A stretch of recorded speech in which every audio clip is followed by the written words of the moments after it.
안녕하세요.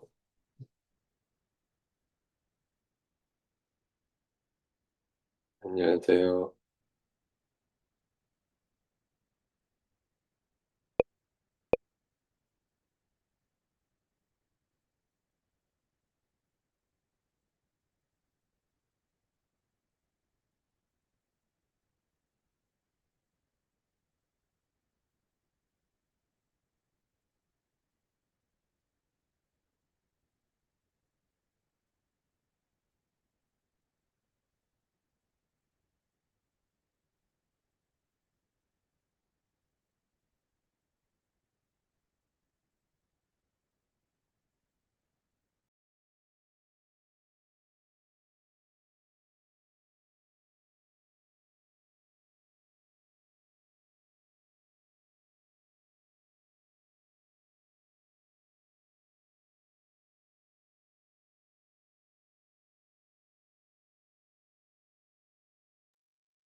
중간고사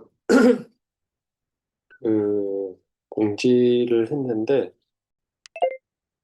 관련해서 어떤 질문 사항이 있을까요?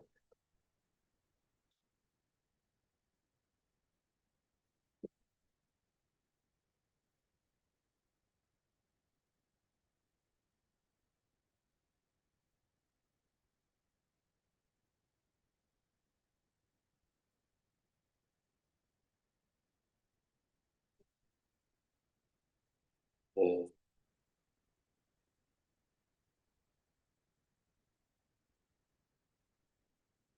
질문 없으신 것 같은데, 음, 오늘 두 번째 숙제를 한번 같이 볼까 했는데, 숙제 데드라인을 좀 제가 길게 잡아 놓는 바람에, 아, 아직 종료가 안 됐더라고요.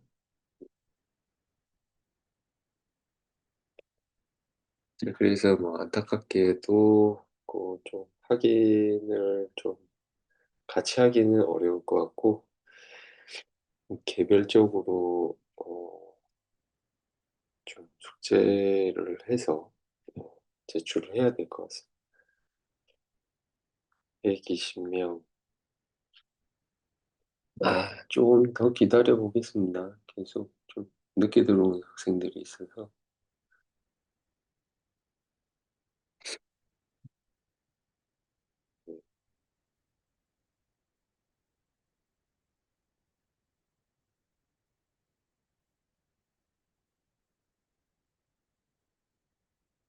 자, 화면 잘 보이시나요?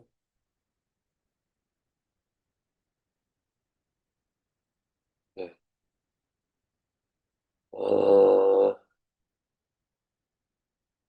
시험 범위는 지난 시간에 공지한 대로 6장까지, CPU까지 6장까지고, 줄기억 장치 부분은 기말고사에 포함시키도록 하겠습니다. 그래서 뭐 시험 범위가 아니라서 좀 기에 들어오진 않죠, 그죠? 그래서 오늘은 좀 일찍 마치도록 하겠습니다. 음, 이제 오실 분은 다 오신 것 같은데 7장 같이 보고 54개 정도인데 아, 이 주기육 장치만 있나? 캐시 음, 실장만 뭐 하고 모르겠네. 오늘 다 나갈라나? 다 나가면은 실적 끝난 대로 끝나고 아니면 시간이 먼저 끝나면은 종료되면 뭐 마치는 대로 끝내도록 하겠습니다.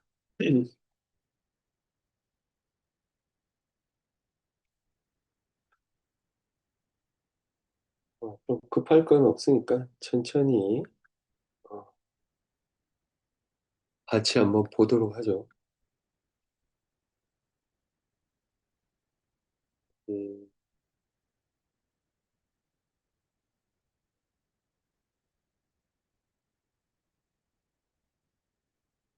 학습 목표는 기억장치 성능과 구조를 이해한다. 램을 분류하고 동작 원리를 이해한다. 롬 종류를 확인한다.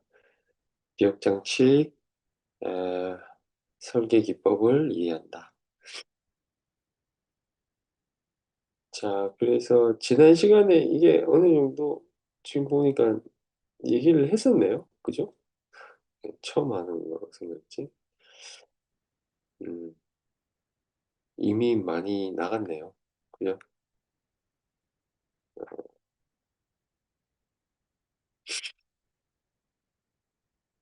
여기 할차는 고정 분할 할당 기법. 어, 뭐, 한 40페이지 정도 있는데, 뭐, 한 40페이지 정도 나갈 수 있을 것 같기도 해요. 이번 시간에. 자, 일단, 고정 분할 할당 기법이라고 하면 말 그대로 이제 고정해서 할당 분할하자라는 의미죠. 그죠? 그래서 각 응용 프로그램을 동일한 크기로 분할한다. 어, 앞에서 그림이 있듯이 요 그림 자체가 이제 그렇게 보이죠. 그죠? 고정해서 분할하는. 자, 장단점이 있는데 장단점을 좀 딴 거랑 구분을 하기 위해서 어, 가변 분할이랑 좀 비교를 해야 되겠죠. 그래서 가변 분할이라고 하는 거는 이제 여기 있듯이 이제 13, 17, 26 이게 그 사이즈가 에, 할당 사이즈가 이제 가변적이다. 소위 말해서 필요한 만큼 이제 할당한다. 그 장단점은 이 고정과 가변이 이제 서로 장단점이 이제 그 트레이드 오프 관계라서 고정의 장점은 어, 가변의 단점이 될 거고, 그죠? 고정의 단점은 가변의 장점이 될 겁니다. 그래서 고정 장점을 보면은 일단은 남은 공간에 다른 프로그램 적재해서 자원 활용도를 향상시킬 수 있다.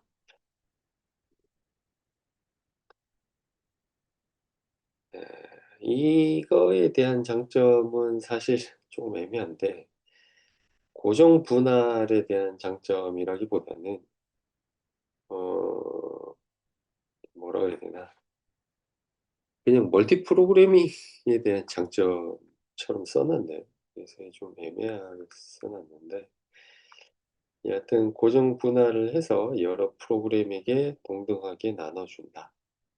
그런 의미고 다중 프로그램 기법이 가능하다. 이것도 뭐 이게 지금 두 개가 다중 프로그래밍 기법 장점을 얘기를 하는 거예요.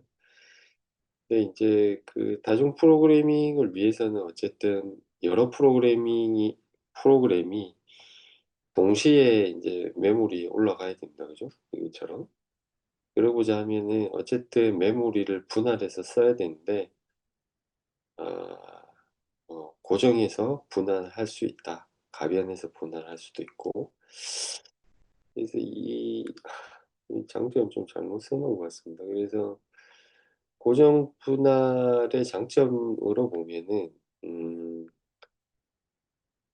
그, 분할에 필요한, 그러니까 프로그램별로 필요한 어떤 메모리 크기를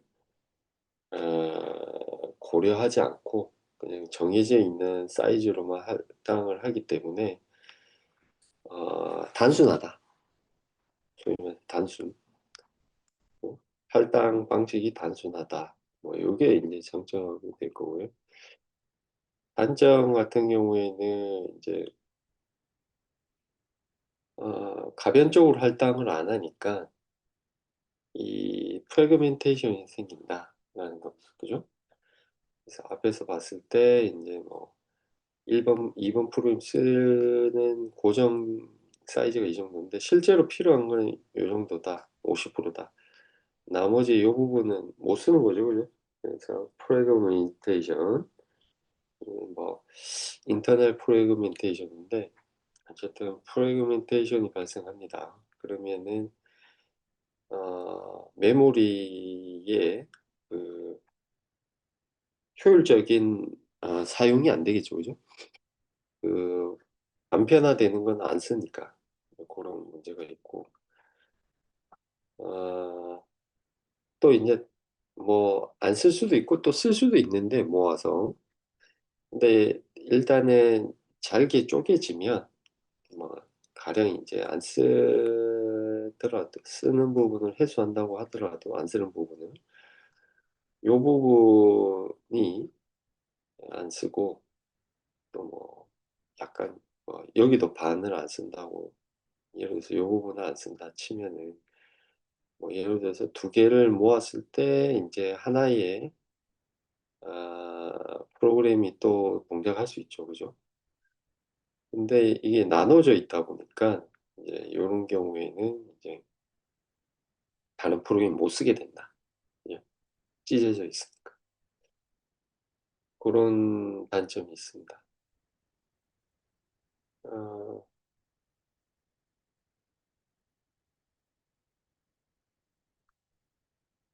똑같은 요 얘기를 프레그멘테이션 얘기를 하고 있고요. 밑에 이렇게 이 프레그멘테이션 설명입니다. 가변 분할은 이제 필요한 만큼만 이렇게 할당을 하는 거죠.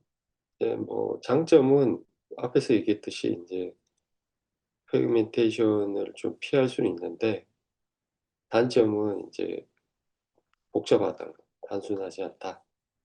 얼마가 필요한지를 또 알아야 되는데 이걸 어떻게 아냐는 거죠. 그죠? 애매합니다. 그죠? 어떻게 할지 쉽지 않다. 어, 물론 이제 그럼 이거 뭐 어떻게 할 거냐라는 거에 대한 얘기는 그, 없습니다. 얘기는 없고 이제 이런 것들을 할당 필요한 양이 얼마나 되냐를 할당하는 게 이제 MMU죠. 메모리 관리를 해주는 유닛이 있는데 기본적으로 이제 아니 뭐 물론 이제 뭐 이 1차적인 할당은 MMU에서 하지만 알고리즘 자체는 이제 OS에서 하는 일입니다. 그래서 뭐 필요한 양이 얼마나 되냐라는 것은 이제 뭐 알고리즘상 그 현재 프로세스의 상태를 보고 동작 상태를 보고 가변적으로 이제 할당을 하게 됩니다. 늘리거나 줄이거나. 그래서 그 부분에 대해서는 OS 시간에 조금 더 보도록 하겠습니다. 그래서 뭔 얘기냐면은 메모리가 좀 작아서 이제 그 타스크가 프로세스가 제대로 동작을 안 할 경우에는 좀 늘려야 되겠죠, 그죠? 진짜 가변적으로, 점진적으로 조금씩 늘려나가고 이제 뭐 과도하게 사용을 많이 하고 있는데 다른 쪽이 더 필요한 부분이 있다 그러면은 어떤 부분을 회수를 해야 되는 거죠. 분할 1 영역을 좀 회수해서 그 영역을 또 이제 다른 영역으로 추가해주고 이러한 작업들이 필요하게 됩니다. 결국 이제 메모리 전체 메모리를 프로세스들에게 어떻게 할당을 해줄 건가를 이제 스케줄링 해주는 그러한 알고리즘이 필요하다. OS가 해준다. 그 다음에 메모리 컴팩션입니다. 앞에서 얘기했듯이 뭐 가변이든 뭐 고정이든 간에 인터널, 익스터널 프래그멘테이션이 이런 식으로 발생하게 돼요. 빈 영역이. 근데 이제 뭐 이 익스터널 프래그멘테이션 같은 경우에는 이제 모아서 새로운 영역을 빈 영역을 만들 수가 있습니다. 왜냐하면 이게 찢어지 있는 경우는 이제 뭐 단위 프로그램 고정 할당에서는 단위 프로그램 할당을 못할 수도 있고, 또 이제 그 연속적이지 않은 어드레스를 사용하게 되면 MMU에서 관리에 대한 부담이 늘어나게 돼요. 그리고 이제 특정 뭐 세그멘테이션을 이용하거나 뭐 그런 경우에는 또 이렇게 컴팩션을 해야 되는 필요가 있습니다. 네, 그래서 뭐 컴팩션을 해야 될 이유들은 여러 가지가 있는데, 여기는 이제 뭐 장점이라기보다는 이유죠. 해야 되는 이유. 큰 영역으로 이제 메모리 사용성을 향상시킨다. 단점은 이제 요 작업을 하는 동안은 해당 프로세스, 관련 프로세스 영역, 이 영역이 이제 위로 올라가야 되니까, 이것도 이제 여러 가지가 있는데, 얘를 이게 딱 핏이 되면 좀 올릴 수도 있고, 또는 컴팩션 할 때 뭐 여기서부터 위로 이제 쭉쭉쭉 밀려 가지고 올릴 수도 있는데, 그렇게 되면 이 이동이, 메모리 릴로케이션이 필요한 프로세스는 서스펜드 돼야 됩니다. 그래서 이게 뭐 그렇게 되면은 좀 수행적인 프로그램이 중단돼야 되기 때문에 좀 문제가 많겠죠. 그죠? 제일 뭐 저거 한 거는 일단은 어지간히 뭐 돌고 있는 애들은 그냥 내비두는 거고, 이제 뭐 예를 들어서 이쪽에 있는 애를 이 위로 올리는 거가 굉장히 효율적으로 보이죠. 만약에 이게 어느 정도 맞다고 치면. 여기 조금 약간 비더라도 뭐 완벽하게 할 필요는 없잖아요. 그럼 이 친구만 중단시키면 됩니다. 네, 그래서 뭐 그러한 어떤 컴팩션 알고리즘도 여러 가지 이제 상황을 봐서 뭐 합리적으로 할 수 있습니다. 그래서 어쨌든 그 단점이라기보다는 사이드 이펙트, 어떤 그렇게 보면은 시간 소모가 있고, 또 이제 해당 그 장핀의 프로그램들을 이제 그 어드레스를 갖다 재수정해야 되는데, 그러기 위해서는 중단해야 된다. 수행 중인 걸 중단해야 된다. 자, 그리고 할당에 대한 알고리즘입니다. 이런 것들이 지금 얘기를 간단히 드린 거는 전부 다 OS 시간에 다시 나와요. 조금 더 이제 자세하게 나옵니다. 그래서 제가 그냥 조금씩 설명하고 넘어가긴 하는데, 뭐 약간 뭐 설명이 부족해도 뭐 크게 걱정을 하지 않으셔도 되고, OS 시간에 더 이제 자세하게 넣을 거다 생각하시면 되겠습니다. 할당 알고리즘도 이제 뭐 이렇게 세 가지 생각해 볼 수 있는데, 이제 first fit, 그리고 best, worst fit이 있습니다. 근데 이게 이제 최초 적합이라는 게 뭐냐면, 이제 선형 검색을 쭉 하시다가 이제 필요한 제일 첫 번째 블록을 할당을 하는 겁니다. 예를 들어서 내가 15가 지금 15kb다. 요구한 메모리 크기가. 그러면은 이제 1번에다가 그냥 넣는 거예요. 자, 최적 적합이라고 하는 것은 이제 익스터널 프래그멘테이션이 발생하지 않는 최적 핏이 가장 맞는 공간을 찾는 겁니다. 그래서 여기서 예를 들면은 이제 4번이죠, 그죠? 나머지는 좀 2번은 안 맞고 아예 작으니까 4번이 제일 적정합니다, 그죠? 3번은 좀 많이 낮고 1번, 3번은. 15K 할당했을 때. 그럼 쭉 보다가, 아, 4번이네? 4번에 넣습니다. 그죠? 최악의 적합이라고 하는 것은 제일 큰 데다가 하는 거예요. 맥시멈. 여기서 예로 치면은 이제 3번에 넣는 거예요. 3번에. 근데, 이게 그러면은 최악이 제일 안 좋은 거네? 그럼 굳이 왜 최악을 하는 건가라는 의문을 잠깐 가질 수 있는데, 예를 들어서 15kb면 제일 큰 데다 하면 40이면은 여기 얼마 남죠? 25가 남죠. 그죠? 15 쓰고. 근데 사실 이게 말이 왜 최악이라고 써놨는지는 모르겠지만, 어쨌든 최악은 아닙니다, 사실. 왜냐하면 40에다가 할당을 하게 되면 25면 상당히 이제 큰 사이즈잖아요. 2보다도 큰 겁니다. 그죠? 2보다 4보다. 그런 얘기는 뭐냐면 다른 그 다음에 프로그램이 할당될 이 프레그멘테이션, 익스터널 프레그멘트 공간에 할당된 가능성이 오히려 더 높습니다. 그죠? 이런 데보다.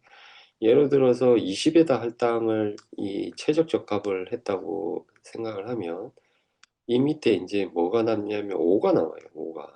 그죠? OKB가 남는데 이 OKB는 진짜 짜투리라서 이제 거의 쓸모가 없을 수 있습니다. 그죠? 그래서 이제 여러분들이 뭐 이런 경우 많잖아요. 뭐 예를 들어서 뭐 옷 만드는 게 옷감으로 옷 만드는 게 취미인 학생이 있는지는 모르겠는데 그런 경우나 그러면 이제 뭐 우리가 옷감을 요만큼 쓰는데 이제 이 큰 거를 요렇게 잘라 쓸 거냐 아니면 중간에 쓰던 거를 잘라 쓸 거냐 이런 걸 고민을 할 때 어중간하게 작은 거를 이거 큰 거 아낀다고 작은 걸 잘랐으면 이 부분은 진짜 파지가 될 가능성이 많습니다. 그죠? 뭐 그런 경우가 많이 있습니다. 뭐 예를 들어서 목재로 뭐 가구를 만든다든가 또는 뭐 어쩌고 저쩌고 뭐 모든 이제 그 뭐지? 매뉴팩처링 하는 공정에서는 저런 알고리즘들이 많이 발생을 해요.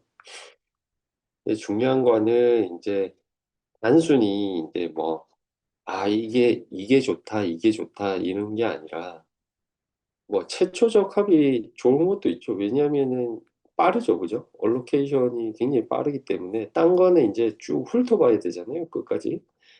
그러니까 시간이 오래 걸립니다, 그죠? 근데 최초적 합을 보이는 대로 집어넣기 때문에, 할당 속도는 빠릅니다, 그죠? 그런데 이제 어쨌든 메모리를 이제 효율적으로 사용한다는 거에서는 중요한 점은 이 프로그램이 이제 어느 정도의 그 메모리를 주로 요구하는지 우리가 이제 뭐 가구를 만든다 그러면 가구 부품들이 각각의 뭐 등받침, 무슨 다리, 뭐 밑판 뭐 이런 것들이 뭐 어떤 식으로 이렇게 그 요구가 자주 발생하는지 그런 것들을 어느 정도 알면은 조금 더 이제 그 최적 할당을 할 수 있는 알고리즘을 설계를 할 수 있을 겁니다. 그죠? 뭐 그런 것들이 문제에 이제 어느 정도 주어질 수 있나.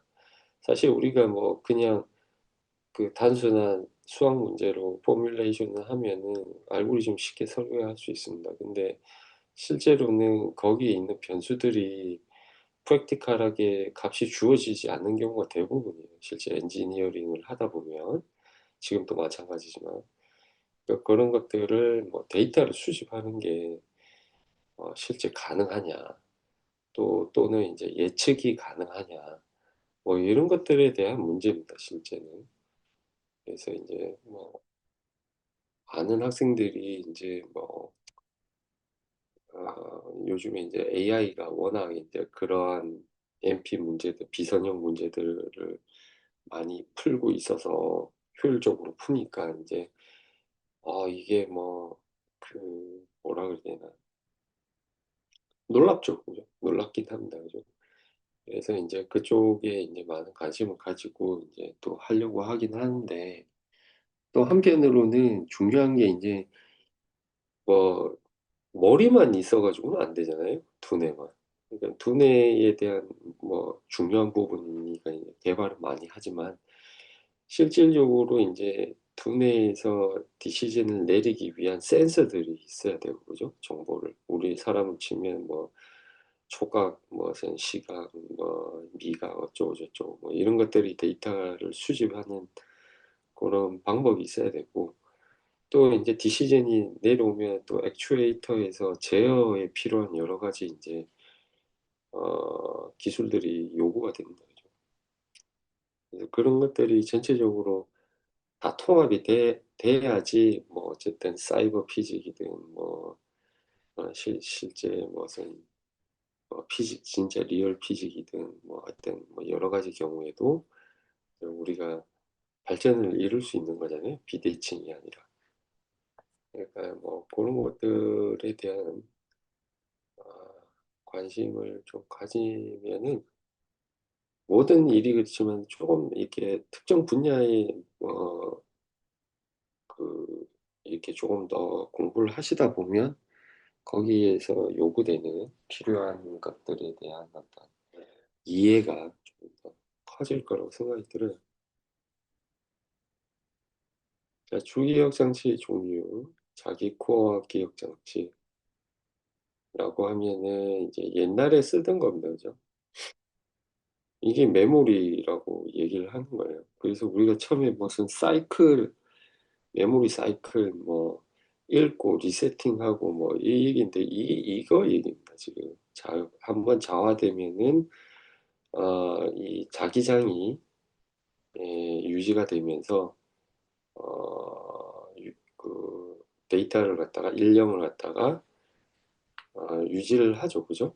마치 이제 여러분들이 뭐 큐비트 맨 처음에 이제 양자 상태를 이제 그 우리가 뭐 관측하기 이전까지는 이제 특정 상태를 유지하고 있다가 관측하면은 이제 리셋이 되잖아요, 그죠? 그거랑 뭐 유사한 형태라고 보시면 됩니다. 왜냐하면 이제 뭐 양자도 이제 자장을 이용한 자력을 이용한 아, 뭐 방식을 쓰는 경우도 있고, 그죠?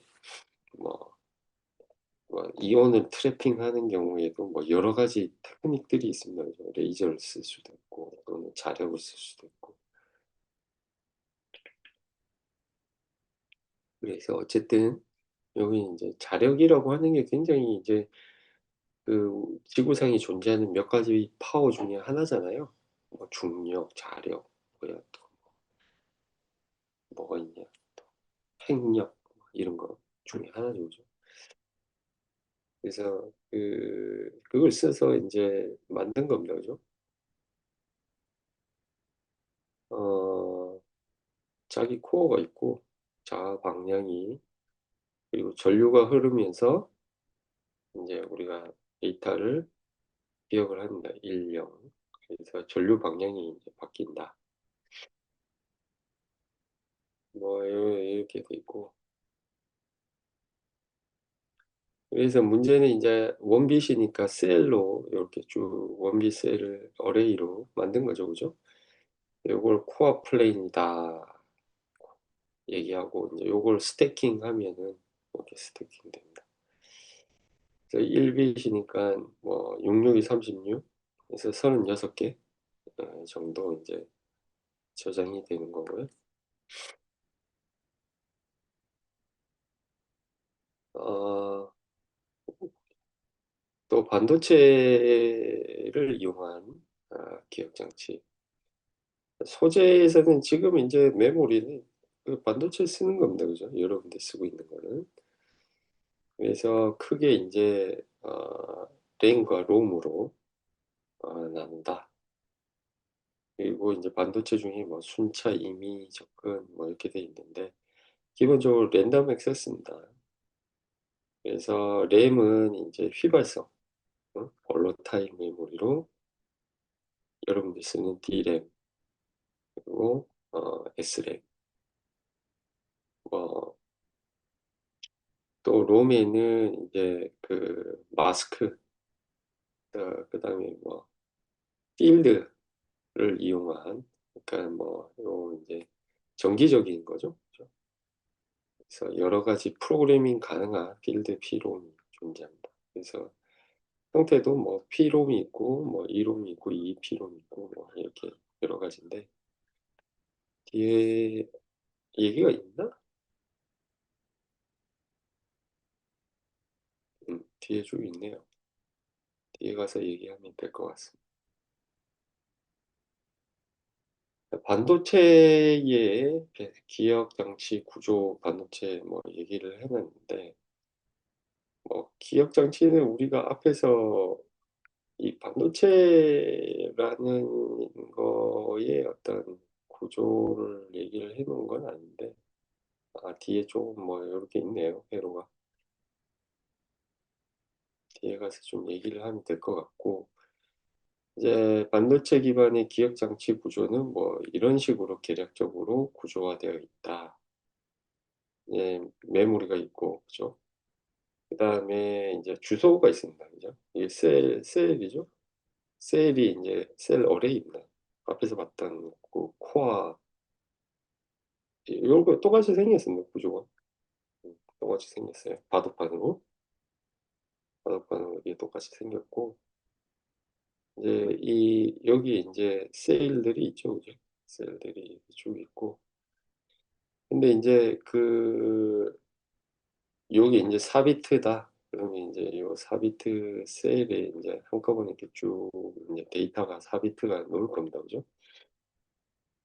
그래서 실제로 이제 이 어느 4비트인지를 알기 위해서 요 어드레싱을 해야 됩니다. 이건지 밑에 건지 그죠? 그거를 우리가 이제 주소가 가게 되죠. 그죠? 주소 비트가 n 비트가 간다. 어, 그리고 이제 그 n 비트면 이제 총 개수는 2의 n승입니다. 그죠? 2의 n승. 그리고 여기서 나오는 거는 뭐 셀의 개수입니다. 셀의 개수가 n개다. 셀 개수. 이게 한 번에 넣는 게 이게 이제 그 라인이 이제 총 n개가 오른데 셀 개수도 n개고. 그래서 이게 처리가 이전 시간에 얘기했듯이 워드 단위잖아요. 그래서 워드 단위로 놓습니다.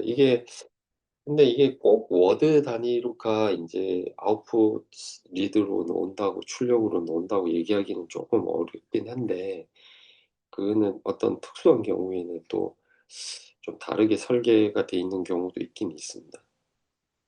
메모리 옛날에는 과거에 이제 이게 이제 뭐 예를 들어서 워드가 이제 뭐 16으로 쓸 때 8빈 메모리를 시프트 레지스터를 써가지고 이제 두 개의 레지스터에다가 한 워드 저장하고 막 이런 짓도 했었어요 과거에는. 그래서 막 이게 꼭 뭐 한 워드가 뭐 출력으로 나와야 된다 이건 아닙니다. 근데 뭐 어쨌든 뭐 한 워드 단위로 놓는 게 효율적이기 때문에 이제 옛날보다는 이제 뭐 하드웨어적인 제약 사항이 좀 덜하니까 이제 뭐 그냥 그런 식으로 이제 얘기를 하고 있습니다만은 어쨌든 그냥 출력은 n비트다. 어, 여기는 뭐 워드당 비트 이런 식으로 딱 써놨는데 그게 꼭 100% 맞는 말은 아닐 수도 있다. 그 얘기를 하는 거고. 모양을 앞에 있는 걸 좀 간략화해서 이렇게 그려놨고요.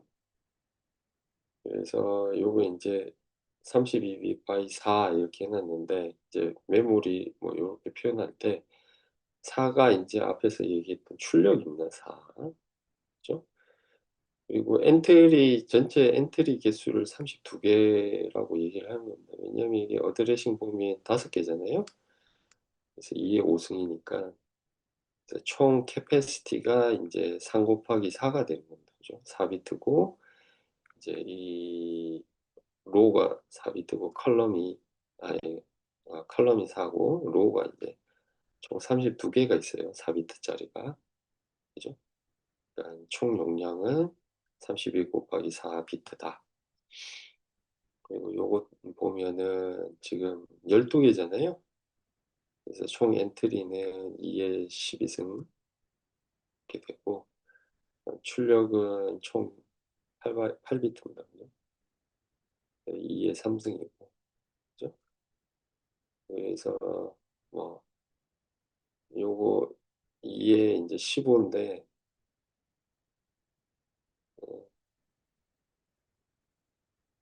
2에 3, 그죠? 2에 10, 2에 15승.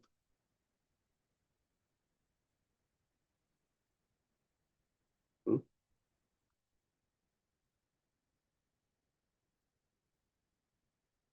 응, 응.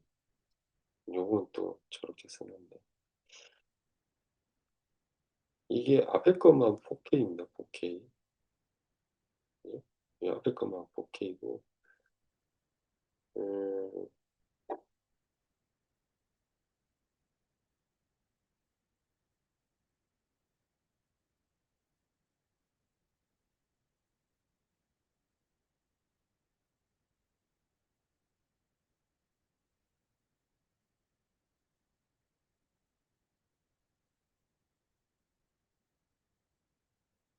음,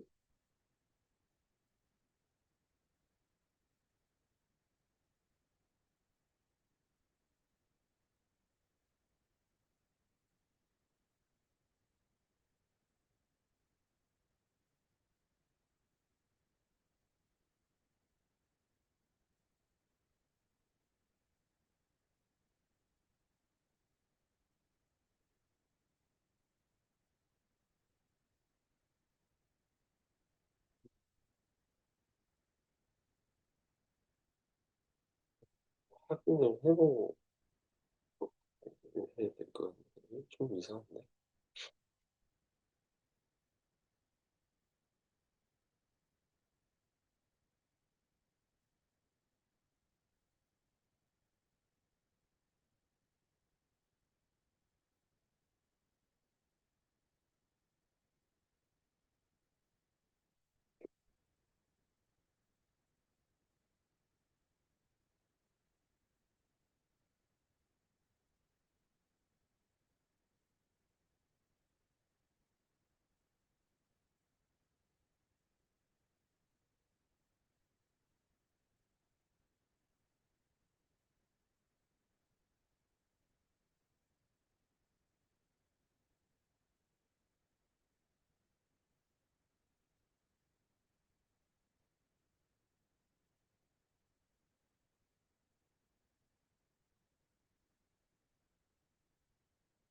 그렇죠?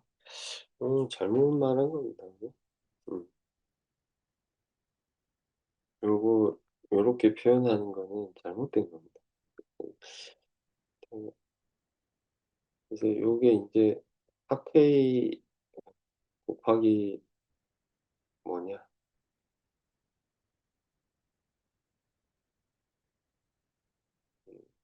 8이죠. 그죠?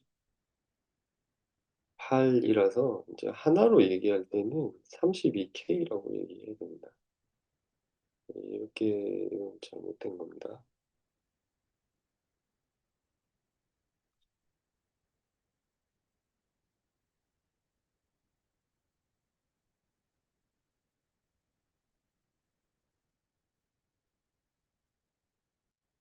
또 버스.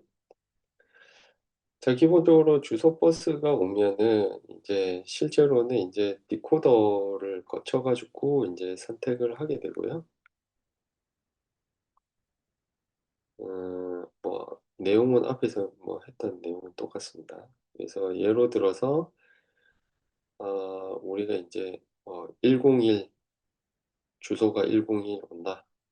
음, 그러면은 이제 3비트죠, 그죠? 그래서 2의 3승입니다, 그죠?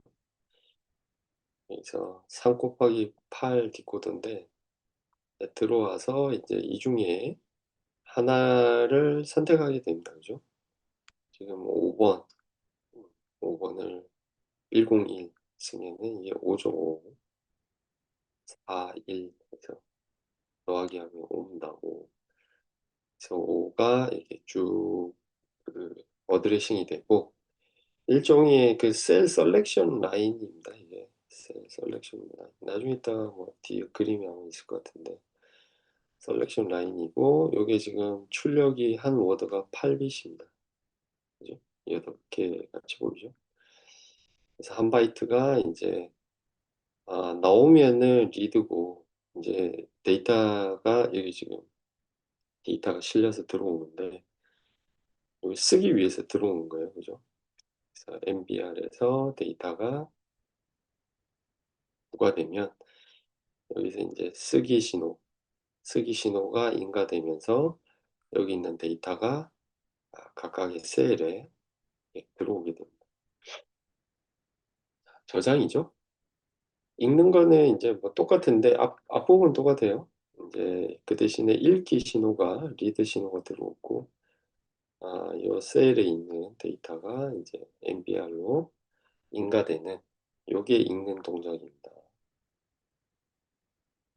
자, 이미 접근 기억 장치, 그래서 램, 우리가 보통 여러분들이 쓰는 메모리입니다. 삼성 마크가 있고. 자, 특징은 주소, 앞에서 배웠듯이 주소를 따라서 임의의 주소로 언제나 쉽게 읽고 쓴다. 이게 제일 큰 장점이죠. 그죠? 순차 메모리 같은 경우에는 시간이 엄청 많이 걸립니다. 그죠? 검색이 들어가야 되기 때문에. 근데 이제 램 같은 경우에는 주소 값으로 바로 접근이 가능하다. 그리고 앞에서 봤듯이 램과 롬의 차이는 휘발성이냐 비휘발성이냐. 휘발성이란 얘기는 파워가 끊어지면 데이터도 모두 어떻다? 없어진다. 그래서 뭐 여러분들이 뭐 작업하다가 갑자기 배터리가 나가서 꺼졌다 이러면 작업하던 게 다 없어집니다. 그죠? 비휘발성이기 때문이다. 그리고 뭐 요게 똑같은 얘기인데, 랜덤 액세스 할 때 소요 시간이 일정하다. 그죠? 어디 있든 상관이 없다. 램은 어디다 쓰냐? 우리가 메모리로 쓰고 있습니다. 메모리로. 그래서 이제 CPU와 함께 이제 큰 일을 하고 있는 거죠. 그죠? 여러분들이 인스톨한 프로그램은 하드에 저장이 돼 있고, 프로그램의 일부가 램에 이렇게 올라오게 됩니다. 자, 램을 제조하는 여러 가지 방법들이 있는데, 반도체상에 이제 바이폴라, 모스, 바이모스, 뭐 이런 다양한 형태의 이제 반도체를 이용을 해서 만들 수가 있습니다. 자, 네. 각각에 대해서 만든 램의 종류가 S램, 모스, D램, 바이모스, S램 뭐 이런 식으로 만들 수가 있고요. D램 같은 경우에 이제 다이나믹의 약자죠. 그래서 구현한 방식은 충전 캐패시티에서 전하를 가두는 방식으로 데이터를 어, 유지합니다. 그래서 전하가 있는지에 따라서 일령 구분을 하고, 장점은 S램에 비해서 구조가 굉장히 단순합니다. 집적도가 높죠. 그리고 전력 소모가 적고 이제 집적도가 높기 때문에 가격도 낮고, 그래서 대용량 장치에 쓰입니다. 그래서 과거 처음에는 이 램을 디자인할 때 S램이 먼저 나왔었어요, 사실은. 그래서 S램을 주로 이제 초반에 컴퓨터 태동기에 쓰다가, 이제 PC가 이제 막 급격하게 보급이 늘어나면서, 그리고 또 프로그램이 크기가 늘어나고 이제 전체적으로 이제 뭐 컴퓨터 발전하는 거죠. 하면서 이제 대용량 메모리가 필요하기 시작했어요. 그러면서 이제 구조가 이제 SRAM에서 D램으로 빠져나가기 시작했습니다. 그래서 이때 이제 가장 크게 성공했던 데가 우리가 알고 있는 삼성입니다. 사실 이제 그 반도체가 이제 이 D램을 처음 만든 데가 이제 그 인텔이고, 또 이제 그 당시에 이제 히타치죠.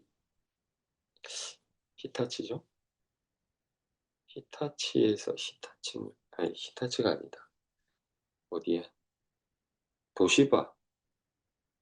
도시바에서 그걸 받아다가 이제 이 D램을 좀 키웠는데, 이 도시바에서 좀 이상한 짓을 한 게, 그 당시만 해도 SRAM 수요가 좀 많았거든요.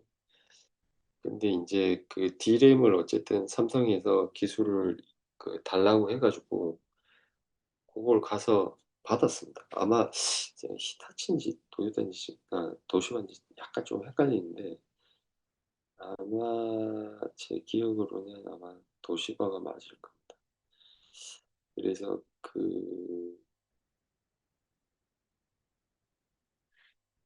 하여튼 그 기술 이전을 받았는데, 얘네들은 정작 관심이 별로 없었어요. D램 개발. 근데 어쨌든 당시 이제 그 고 이병철 회장 밑에 이제 지금 이건희 회장이 있었죠. 그러면서 이건희 회장이 되게 젊었을 때인데, 그때 이제 그 D램을 한번 키워보겠다. 왜냐하면 그 당시가 이제 PC가 한참 이제 처음 시작할 때예요. 그래서 그 삼성전자 그 반도체 사업부 가면 그 이건희 회장이 그 뭐냐 스티브 잡스랑 사진 찍은 게 있어요. 그 디램 공장 앞에서 그 80년대 때. 그래서 그 당시 이제 그 PC를 처음으로 이제 물론 이제 뭐 IBM이 IBM이 이제 뭐 나중에 이제 그 8086 설계를 공개를 하면서 이제 막 급격하게 발전하긴 했지만 어쨌든 당시 이제 사용자 PC 시장이 이제 그 떠오르는 해성으로 그 지금의 애플이 엄청 장난 아니었잖아요. 그 당시에. 그래가지고 물론 이제 뒤에 맥킨토시 만들면서 망하긴 했지만 그 램이 많이 필요했죠, 그죠? 그래서 이제 한국에 왔었습니다. 그 당시 이제 스티브 잡스가 엄청 젊었을 텐데 그러한 역사를 가지고 있습니다. 어쨌든 덕분에 지금 이제 우리나라가 D램 강국이죠. D램 강국이고 그때 이제 엄청난 큰 결정을 한 거죠, 그죠? 그래서 그 이후에 이제 고 LG랑 현대전자 지금 없어졌습니다. 지금 이제 하이닉스죠. 이제 하이닉스가 원래 현대전자예요. 그 예전에는 현대그룹이 그 이제 자동차만 있는 게 아니라 중공업, 현대전자라고 하는 전자회사가 있었습니다. 여러분도 아마 잘 모르실 텐데 과거에 이제 뭐 반도체도 하고 통신도 하고 여러분들 태어나기 전에 아마 있었을 수도 있는데 태어날 무렵인가? 뭐 걸면 걸리는 걸리버 뭐 이런 그 전화기도 만들고 이랬었거든요. 하여튼 그 LG도 이제 과거에 반도체 메모리를 했습니다. 그래서 막 그 LG랑 현대가 이 D램이 이제 앞으로 뜨니까 막 D램을 엄청 만들기 시작했어요. 근데 이제 기술이 이제 후발주자니까 만들면서 손실이 엄청 많이 났습니다. 반도체 뭐 여러분들 얘기 들어보면 이제 매번 뉴스에서 나오는 게 수율입니다. 수율. 수율과 이제 선폭. 아니 뭐 시험 범위가 아니니까 이제 좀 쓸데없는 얘기도 좀 하긴 하는데 수율과 선폭이라고 하는 게 이제 뭐 뉴스마다 계속 나오잖아요. 그래서 이제 뭐 여기 보면 시모스 이제 그림을 그려놨는데 이 위에 있는 이 전압이 인가되는 부분을 우리가 게이트라고 불러요. 게이트. 근데 이게 이제 그 실제로 반도체 어레이로 보면 이 위로 이렇게 말 그대로 이 전류가 흘러갑니다. 이 선이죠. 이 위의 선이. 그러니까 위에서 내려다본 거예요. 우리가 이렇게 눈으로 이 위에서 이렇게 내려다본다고 했을 때 이 전류가 흘러가면 이제 이렇게 위에 이제 이 게이트 부분이 덮여 있습니다. 그죠? 그리고 밑에는 이제 요 부분이 바닥이 이제 실리콘이고, 여기 이제 실리콘 위에다가 이제 적층을 해가지고 뭐 PMP 해가지고 이제 뭐 만드는 거죠. 네, 구체적인 이제 뭐 그런 얘기는 안 하도록 하겠습니다. 그래서 그 소위 말해서 이제 반도체 재료를 가지고 이제 인가를 해가지고 여기다 이제 쌌습니다. 이게 쭉쭉 이제. 이 반도체 공정이란 게 화공이에요, 화공. 소위 말하는. 그래서 공정에 가보시면 전자회사지만은 화공학과가 거의 많습니다. 제조 공정 쪽에서. 그래서 이게 쌓는 건데, 이제 요게 좀, 요렇게 뭐라고 해야 되나. 이제 여기, 좀 길어지는데, 하여튼, 요 반도체 사이에서, 음? 반도체라는 게 말 그대로 이제, 반만도체예요. 세마이 컨덕터잖아요. 세마이라고, 컨덕터라는 건 도체잖아요.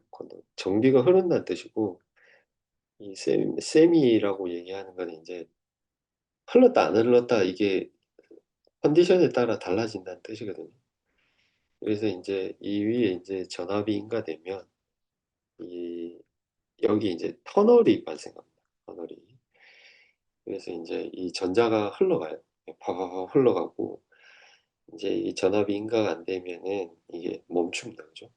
그래서 흘렀다 안 흘렀다 이렇게 스위치 역할을 하는 거예요. 소위 말하면 스위치 역할을. 근데 이제 이렇게 그래서 그렇구나. 요 사이가 이 갭이 예? 갭이 이 작으면 작을수록 이 인가되는 전압의 크기가 작아도 됩니다. 그죠? 이게 갭이 크면은 전압이 높아야지 이제 전자가 이렇게 터널링이 될 거잖아요. 근데 이게 좁으면 좁을수록 어? 이 간극이 좁으면 좁을수록 조그만 적은 저전력으로도 이게 터널이 발생합니다. 그죠? 소위 말해서 우리가 스위치를 이제 이 누르는 힘이 있다고 하면 누르는 힘을 살짝만 눌러도 이게 붙었다 뗐다 할 수 있고 어떤 경우에 이제 크게 눌러야지 붙었다 뗐다 할 수 있는데 작게 누를수록 힘이 적게 들잖아요. 뭔 얘기냐면 저전력 설계가 가능하고 또 이제 이 폭을 좁게 설계할 수 있는 기술이 있다라고 하면 집적을 할 수 있습니다. 크게. 왜냐하면 이 스위치 사이즈를 되게 줄일 수 있다는 뜻이잖아요. 또 한편으로는. 그러니까 스위치 사이즈가 줄어든다는 얘기는 결국은 많은 양의 스위치를 요걸 갖다 많이 심을 수 있다는 뜻입니다. 그러면은 결국 많이 집적이 늘어난다는 얘기는 메모리 용량이 같이 늘어난다는 뜻입니다. 결국은. 그래서 이제 뭐 메모리 용량이 가기 위해서는 기본적으로 어쨌든 메모리 크기를 뭐 과거에 이만큼 됐는데 예를 10메가짜리다. 20메가 한다고 이걸 갖다가 크기를 이렇게 늘릴 수는 없잖아요. 물론 크기도 올라가긴 올라가야 되겠지만 뭐 그거에 따라서 올릴 때마다 크기가 올라가면 컴퓨터에 넣을 수가 없는 거잖아요. 그죠? 그렇기 때문에 이제 이 크기는 어느 정도 유지를 해야 되면 반도체 크기를 줄여야 되는데 그러기 위해서는 이 선폭을 계속 줄여 나가야 됩니다. 그죠? 지금은 이제 뭐 기존에 9나노, 5나노, 4나노, 3나노 지금은 이제 뭐 3나노 밑으로 지금 가고 있습니다. 그죠? 그러니까 그렇게 되면 이게 너무 이제 3나노라고 하면 엄청 작잖아요. 진짜 이 소위 말해서 이제 셈이라고 하는 전자현미경으로 들여다봐야지만이 보일 수준입니다. 그러니까 눈으로는 안 보이죠, 당연히. 그러니까 미세 현미경으로 봐야 되는 수준인데 그러면 이거를 갖다가 아까 얘기했듯이 화학공학적인 프로세스를 갖다 거치면서 회로를 만들면 기판을 만들면 이게 과연 제대로 동작을 하겠냔 말이에요. 동작을 안 할 가능성이 많죠, 그죠? 그래서 웨이퍼 크기를 뭐 예를 들어서 뭐 자그마한 8인치로 한다. 그러면은 여기다가 이제 뭐 우리가 뉴스 같은 데 보면 이게 반짝반짝한 동그라미에다가 뭐 이렇게 보면 이제 다이가 막 이렇게 들어있잖아요. 그래서 뭐 빛에 비춰보면 막 무지개 빛깔로 이렇게 막 보이고 하죠, 그죠? 그럼 요 하나가 칩입니다, 칩. 요 하나 이 네모로 잘랐을 때 요거 하나가 칩입니다. 그래서 칩인데 이게 이렇게 인치가 웨이퍼 직경이 작으면 이 안에 몇 개 안 들어갈 거 아니에요, 이 안에. 그죠? 몇 개 안 들어가기 때문에 되게 뭐 예를 들어서 20인치로 키운다. 20인치다. 가령. 키우면은 이제 한 번에 엄청 많이 들어가게 돼요. 그냥 이 빵을 굽는다 치면 우리가 이게 무슨 맘모스 빵을 갖다가 만들 건지 아니면은 무슨 스콘을 만들 건지 생각을 해보면 맘모스 빵을 하나 만들면은 뭐 소위 말해가지고 한 두세 명이 배불리 먹을 수 있는데 조그마한 무슨 마들렌이나 머핀 정도 만들면 혼자 먹기도 빠듯하잖아요. 그죠? 먹을 게 없잖아요. 소위 말해서. 근데 이렇게 크게 만들면은 문제가 이제 화학 처리를 한다고 치면 여러분들이 생각을 해보면 안에 이제 기계에다가 넣어가지고 막 여기다가 가스 분사하고 막 이럴 거 아니에요. 그럼 가스를 배포를 한다고 분사를 한다 치면 이제 뭐 알곤 가스를 갖다가 이 안에다 집어 넣어가지고 이제 안에다가 막 이제 갖다 뿌려야 되죠. 그러면은 얘가 암만 이게 그 가스가 골고루 분사가 된다고 해도 가스가 이제 그 뭐라고 해야 되나 이 분사되는 방식이 뭐냐 이 이제 유체 역학적으로 이제 공중에 막 이렇게 랜덤하게 막 분사가 되겠죠, 그죠? 어? 가우시안 분포를 가지고 그러다 보면 이게 이제 뭐 예를 들어서 그 뭐라 해야 되나 유니폼하게 분포를 갖다가 만들 수 있다 그러면은 좋아요, 이게 가스가 막. 근데 이게 앞에서 예를 들어서 전체적으로 가우시안 분포를 가진다고 치면 자, 뭐 예를 들어서 뭐 이런 식으로 됐다. 소위 말해서. 그러면은 소위 말해서 가운데 이제 코어 쪽에는 중앙 쪽에는 뭐가 배포량이 많고 디파짓이 많이 돼 있고 디포지션이 그리고 이 사이드 쪽에는 뭔가 많이 안 묻었다. 이렇게 될 수 있잖아요. 그러면은 이게 동작의 그 스페시피케이션은 지 마음대로인 거죠. 그러면 제각각이기 때문에 이 안에 잘랐을 때 나중에 커팅을 합니다. 다 잘랐을 때 얘는 되는 뭐 얘는 되는데 이쪽에 있는 애는 안 되고 뭐 얘는 되고 얘는 안 되고 막 이런 식이에요. 그래서 우리가 그 한 이 웨이퍼 안에서 몇 개를 살리냐가 소위 말해서 수율입니다. 수율. 음, 수율이에요. 일드라고 얘기하는 수율. 그래서 수율이라는 거는 소위 말해서 이제 투자 대비 이제 코스트 대비 게인이죠, 그죠? 그래서 수율이 낮으면은 소위 말해서 적자를 보는 겁니다. 그죠? 투자는 많이 했는데 들어간 비용은 많은데 라인에 들어간 비용은 많은데 건져서 파는 게 몇 개 안 된다. 손해죠, 손해. 그래서 대부분 라인이 새로 세팅이 되면 계속 적자가 발생합니다. 그죠? 그거를 이제 계속 튜닝을 하는 거예요. 튜닝을. 공정을. 미세 값들을 갖다가 그래프 보고 계속 파라미터를 수정해가면서 이제 안정화 과정을 거쳐요. 그게 이제 재수가 없으면 몇 년이 걸릴 수도 있어요, 실제. 그러면은 그 이제 양산이 안 되니까 그 기간 동안은 계속 이제 돈만 먹는 거예요, 소위 말하면. 팔지를 못합니다, 물건을.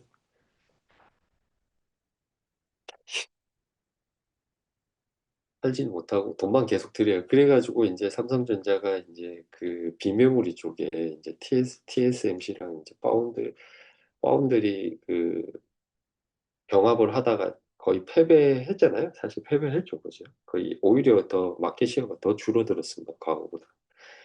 근데 이제 그 엄청난 투자를 몇 년 전부터 많이 했는데 일부 공장은 지금 중단된 상태고. 근데 이제 최근에 뉴스는 이제 그 미국에서 뭐 그 테슬라 AI 칩을 이제 생산을 하겠다 본격적으로 막 이래 희소식이 막 있고 해가지고 주주들도 흥분하고 있고 뭐 이런 상태는 하지만 어쨌든 그 정도로 이제 어렵습니다. 이 공정을 최적화하는 것 자체가 그 정도로 이제 쉽지 않다. 그게 이제 내부 기술이고 보통 이제 반도체 기술이 유출됐다라고 하면 그걸 얘기를 하는 거예요. 이제 공정에서 어떤 장비를 쓰고 어떤 파라미터 값을 갖다 세팅을 하고 이런 컨피규레이션 정보들 그 정보들은 정말 중요한 정보들이라서 1급 기밀에 해당하겠죠. 그죠? 몇 년 동안 고생을 해가지고 자기들이 찾은 거기 때문에. 그래서 이제 아까 얘기가 좀 길어졌지만 그 당시 이제 LG랑 현대가 이제 그 메모리를 해보겠다고, D램을 해보겠다고 엄청나게 이제 돈을 집어넣었는데 당시 현대 쪽에서 이제 하던 얘기가 뭐냐면 현대 자동차 무슨 그 당시 그랜저죠.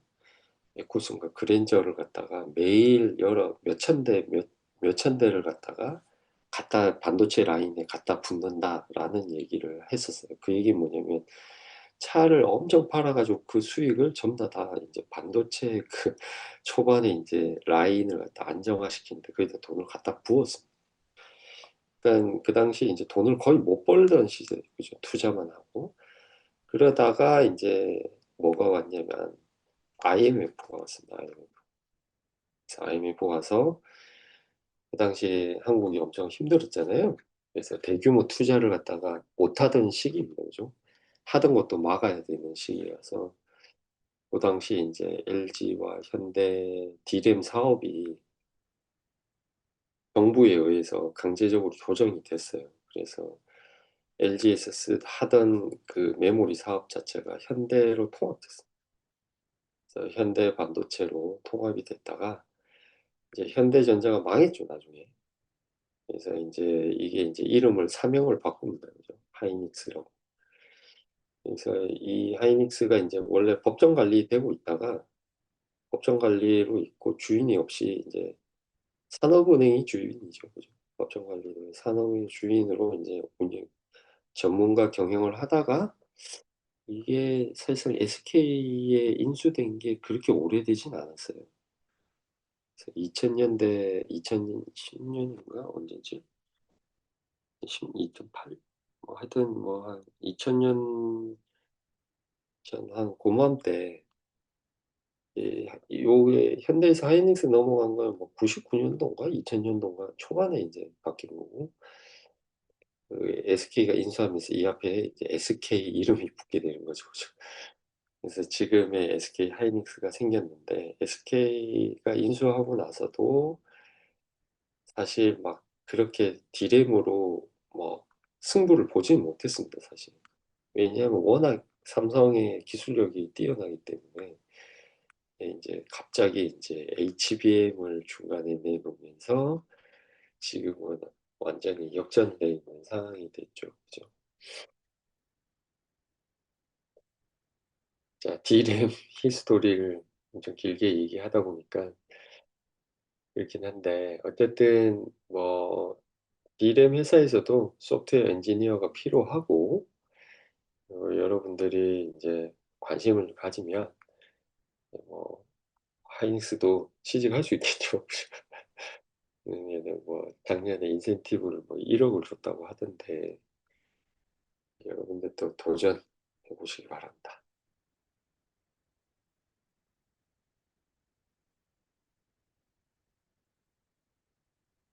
자, 그래서 램에 D램이 어떻게 동작하는지 좀 보면은 앞에서 얘기했던 요 반도체가 이렇게 들어가 있고 주변 선이 내부에 이렇게 쭉 있어요. 그래서 요게 하나의 셀입니다, 셀.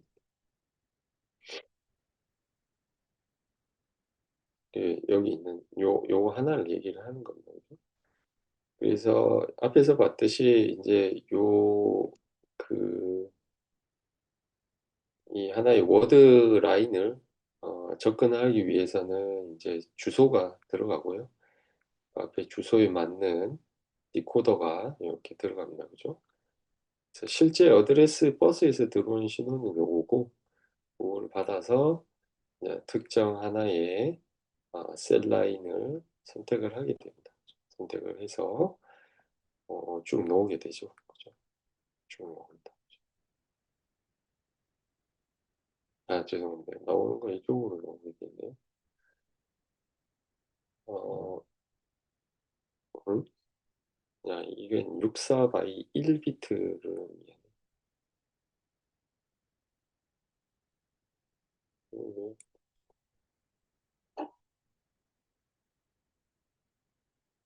희한하네.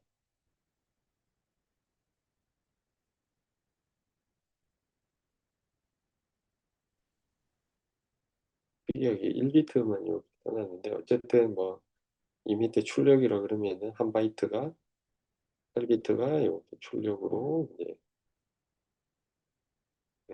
8비트가 출력으로 이렇게 나오게 되는 그런 구조다. 그래서 각각의 이제 요 셀이 하나하나가 어떻게 생겼는지를 보면은 이렇게 생긴 게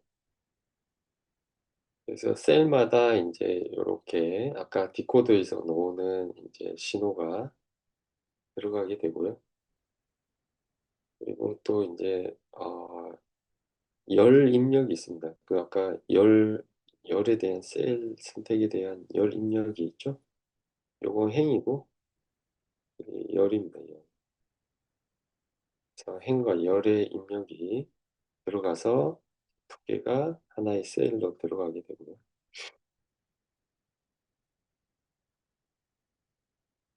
그래서 행 입력, 열 입력이 들어가게 된다. 그리고 이제 데이터 인아웃이 있어야 되죠, 그죠? 그래서 데이터가 이렇게 들어가고 또 이제 또 같이 요쪽으로 또 나오게 됩니다. 입력은 이렇게, 출력은 이렇게. 그죠? 근데 이 데이터가 어디에 있는 데이터냐면은 요 캐패시티 안에 있는 데이터입니다. 그래서 충전이 돼 있는 상태냐, 0이다. 충전이 없다. 넣는 게 없겠죠, 그죠? 충전이 1이 돼 있다. 그럼 1로 놓은다. 그죠? 이렇게. 언제? 여기가 스위치가 ON이 돼 있을 때만. 그죠? 입력이, 행 입력이 ON이 돼 있을 때. 여기 열 입력이랑 행 입력이 돼 있을 때. 자, 쓰기 동작은 이제 뭐, 아, 앞에서 얘기했던 건 이제 읽기에 해당하는 거고요. 이건 밖으로 읽는 거고, 쓰기는 이렇게 들어가는 거죠. 예, 흘러 들어갑니다. 그죠? 전류가 이렇게 인으로 해서 이렇게 흘러 들어가면서 여기에 뭐다? 충전이 되는 거죠. 음.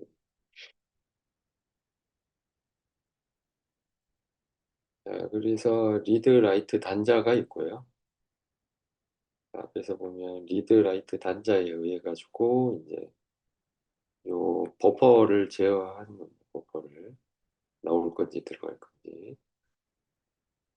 그리고 그 0일 때는 쓰기에 대해서만 얘기하면 이제 0이 되기 위해서는 D인, 데이터 인이 0이다. 충전되는 게 없습니다. 그죠? 1일 때는 이제 1로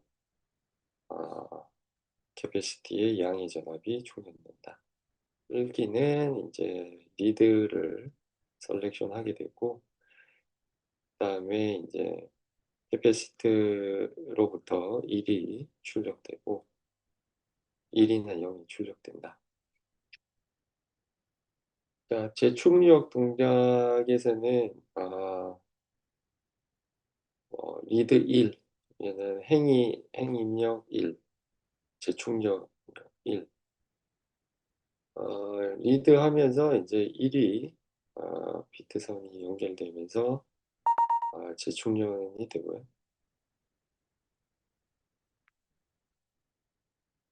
재충전 빛이 여기 있는데 재충전 입력이 들어가면서 입력이 됩니다.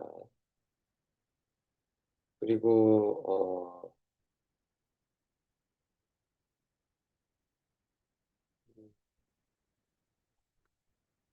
그렇게 재충전이 동작을 하고요. 음, 여기까지가 이제 램 동작입니다. 전체 읽고 쓰고 재충전. 그리고 S램 같은 경우에는 이제 프리플럽 방식의 램으로 전원이 공급되면은 내용을 계속 기억을 하고, 특별한 이제 이 재생, 재충전이 필요하지 않는다.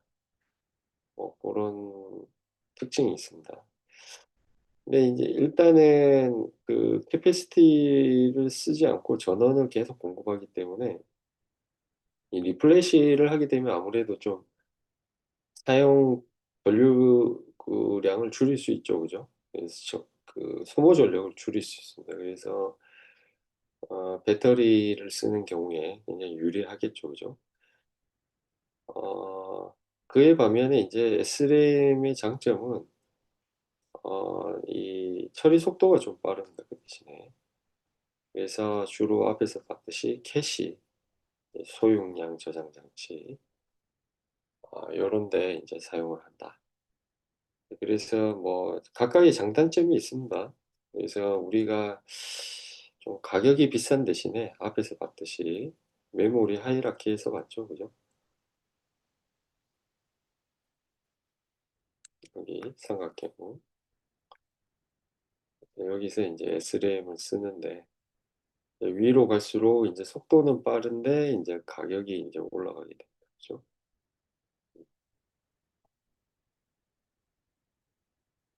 장단점이 있습니다.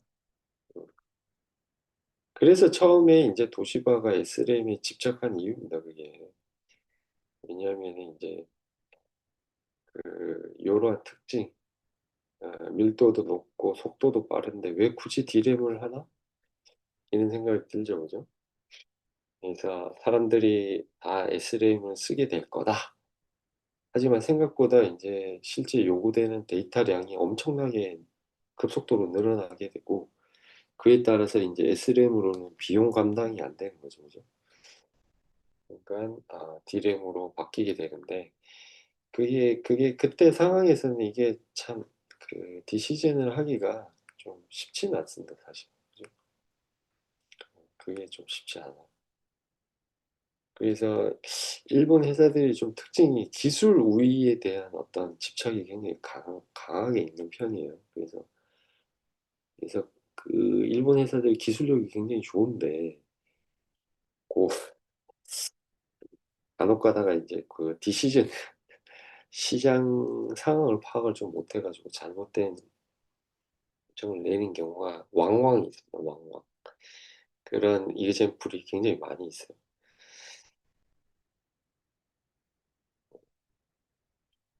그래서 뭐 어떻게 보면은 엔지니어링이라고 하는 것 자체는 기술력도 중요하지만은 코스트도 항상 잘 고려를 해야 된다. 자, S랭 구조가 이렇게 생겼습니다. 세일 구조가. 그래서 RS 프리플랍을 써가지고 이제 데이터를 관리를 하게 되고요. RS 프리플랍 쓰기 때문에 이제 계속 이제 그 우리가 쓰는 이제 이 안에 이제 저게 있죠, 그죠? 이 보이진 않지만 이제 이렇게 피딩이 계속 되죠, 그죠? 음. 그래서 요 상태를 표 상태를 계속 유지하게끔 하는 겁니다, 그죠? 요런 이제 여기 사실 이제 원래 RS 프리플랍 자체가 이제 메모리잖아요. 이제 거기다가 이제 기존에 요런 리드 라이트 셀렉션 라인이랑 이제 뭐몇 가지 넣은 겁니다. 프리플랍 앞에서 RS 프리플랍 했던 내용입니다. 어, 뭐 칩은 뭐 요렇게 반도체에서 직접 회로를 통해 가지고 배열로 앞에서 우리가 봤던 소자의 배열을 이용을 해 가지고 만든다. 예를 들어서 총 워드 개수가 있고 W, 그리고 각각의 워드 비트를 B라고 했을 때 두 개를 곱한 게 뭐다? 이 칩의 소자의 용량입니다. 용량. 그죠? 그래서 1메가 1메가개, 그죠? 워드가 존재를 하고 각각 워드가 16비트다. 16메가입니다. 16메가. 16메가 메모리다. 16메가 메모리.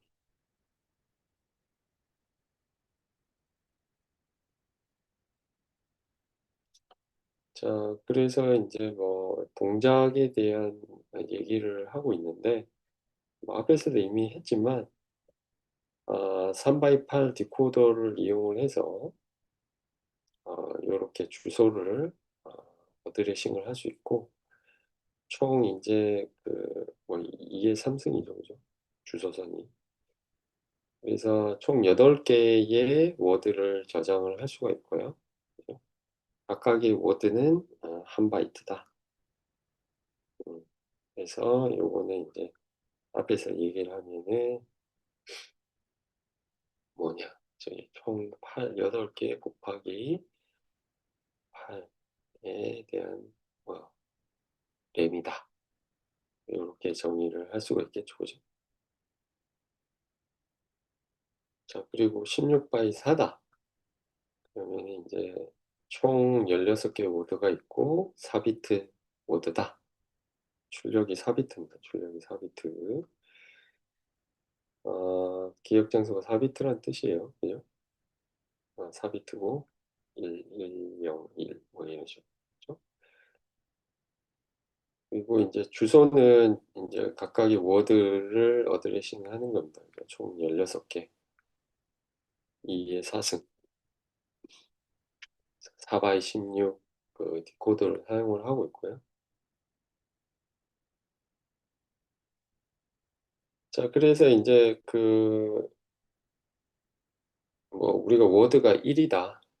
그리고 이제 전체 이제 주소가 64다라고 하는데, 이제 이게 뭐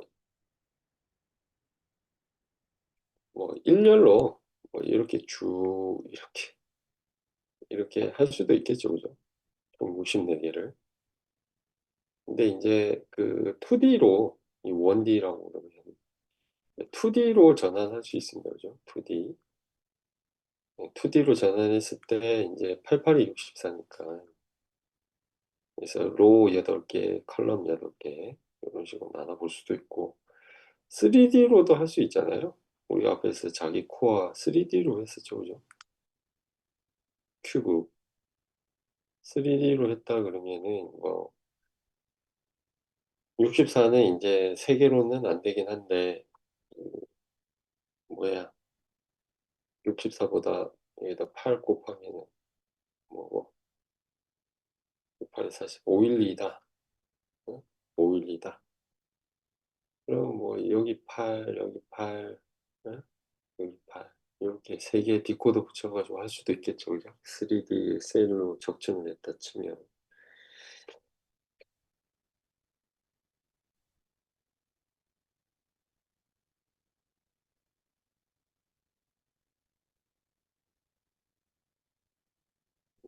그러니까 이거 오늘 아직 못하겠네요. 그죠? 20분인데. 한 10분 정도만 더 하고 일찍 마치도록 하겠습니다. 어, 앞에 있는 거에 대해서 좀 더 전체적인 어떤 뭐라고 해야 되나 기능들을 넣어가지고 그림을 좀 다시 그려봤습니다. 4메가 곱하기 4. 그러니까 4메가로 치면은 이제 총 뭐냐 2의 12승이잖아요. 22승이네. 22승. 그죠? 메가 메가니까 그죠? 22승. 그래서 일단은 주소가 11비트 주소를 쓰고 있어요.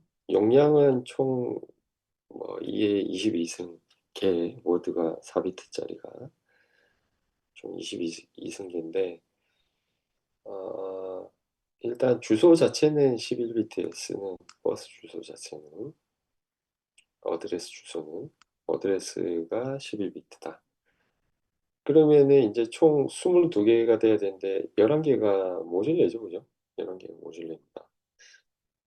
그래서 이제 11개가 들어오고,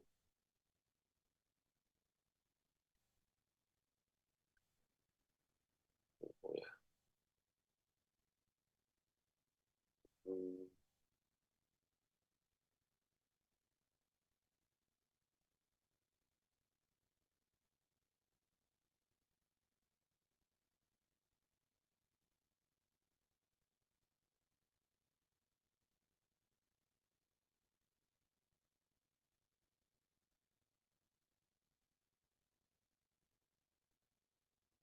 죄송합니다. 그림을 좀 잘못 봤는데, 이 어드레스가 12비트가 아니라 22비트가 맞습니다. 22비트. 22비트 주소를 가지고 있고요. 반으로 나눠가지고 행에 11빛 들어가고 열에 이제 11빛 넣은 겁니다. 그래서 2048, 2048로 되어 있어요. 2048, 2048입니다. 행 2048, 열 2048.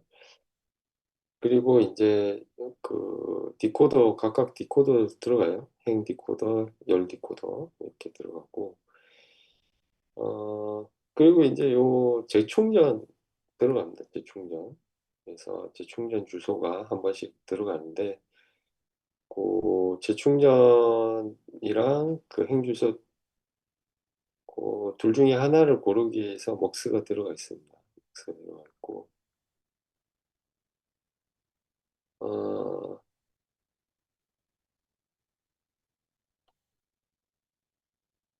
요 이제 그 데이터 버프, 데이터 버프. 또,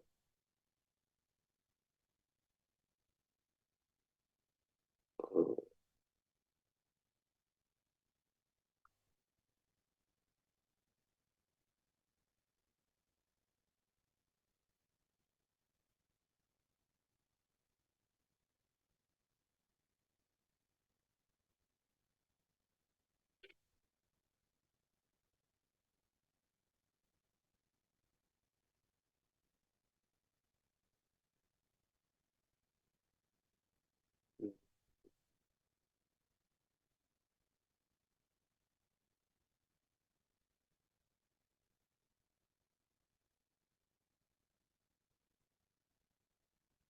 이게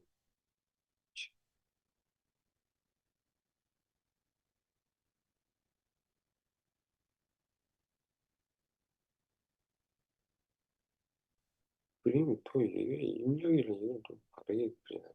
아, 이게,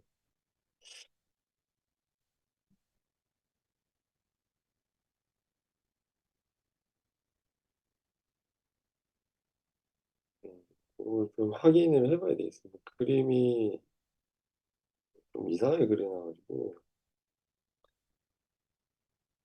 왜 이렇게 그려놨는지 모르겠는데, 어쨌든 재충전 그 순환 재충전과 한 번씩 돌아가면서 이제 리프레시를 시켜야 돼요. 그죠? 리프레시에 대해서 이제 요, 요걸 갖다 리프레시 순환을 요 이제 재충전 그 개수기에다가 넣어서 하나씩 이렇게 주소를 갖다가 올리는 방식으로 설명을 하려고 넣은 것 같은데, 이 회로 자체가 좀 그림이 좀 이상하게 그려놨습니다. 어쨌든 좀 확인을 해봐야 될 것 같아요. 그래서 결론적으로는 이제 뭐 하고 싶은 얘기는 행이랑 열의 2048 주소가 들어가고, 그리고 이제 그 중간중간에 재충전 주소를 어, 접근을 해서 이제 리프레시를 시킨다. 이게 출력 버퍼에서 입력으로 넣는 거는 이제 요 재순환 때문에 그런 겁니다. 사실. 값을 넣었다가 다시 이제 리프레시를 시키기 위해서 이 화살표를 이렇게 그려놓은 거예요. 근데 이게 지금 뭐 특정 그 플로우를 위해서 설명해 내부 조직이라고 해놔가지고 좀 레이어가 좀 약간 이상하긴 한데 어쨌든 의도는 제가 봐서는 이제 요 저자의 의도는 그 재충전 요거를 좀 얘기를 하고 싶었던 것 같아요. 어, 재충전을 할 경우에 이제 입력을 통해서 이제 해당 주소를 액세스하고 여기는 먹스를 통해서 액세스해서 해당 부분을 저기 뭐야 리프레시 시킨다. 그 얘기를 하고 싶은 겁니다. 어, 그리고 패키징 관련해서 얘기를 드리면은 어, 자, 주소는 어쨌든 어, 그 로그 2에 W 총 이제 캐패시티를 갖다가 로그 2 하면은 나오죠, 그죠? 그래서 예로 들어서 3회가 곱하기 4다 이러면 요거 이제 로그 2 하면 됩니다, 그죠? M 이렇게 하면 되죠, 그죠? 그래서 총 이제 그 뭐냐 스물 몇 개냐 22개였죠, 그죠? 22개니까 22개가 쭉 들어가고요. 여기 어,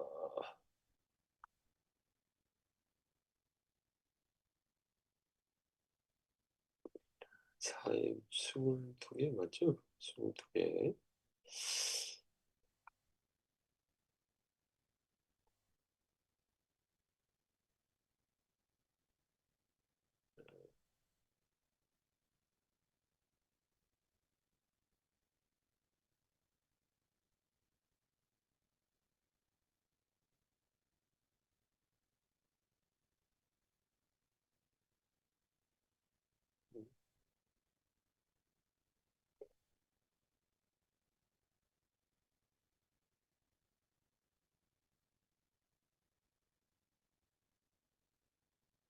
이게 22. 근데 이게 왜 이러냐? 10,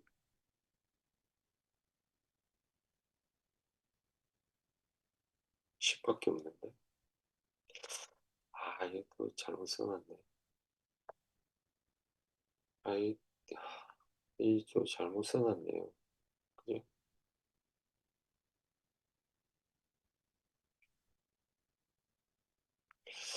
10이 11개입니다, 11개.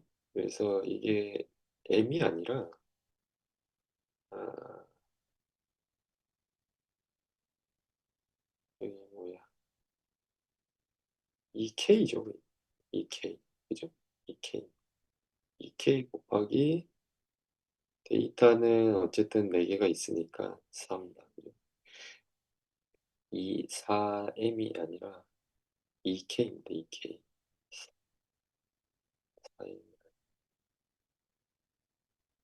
2K 곱하기 4 D램 패키징입니다.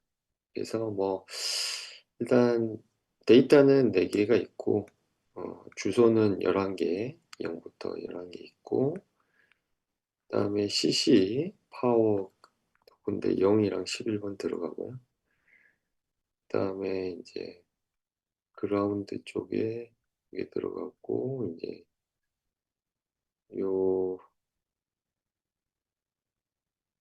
몇 가지 들어가는데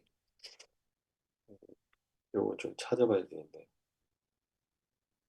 요 한번 다음 시간에 시간이 좀 있으니까 다음 시간에 요 핀들 몇 개 좀 찾아봐 가지고 같이 한번 얘기해 보도록 하겠습니다. 네, 오늘 여기까지 마치도록 하고요. 중간고사 시험 잘 준비하시기 바랍니다. 수고하셨습니다.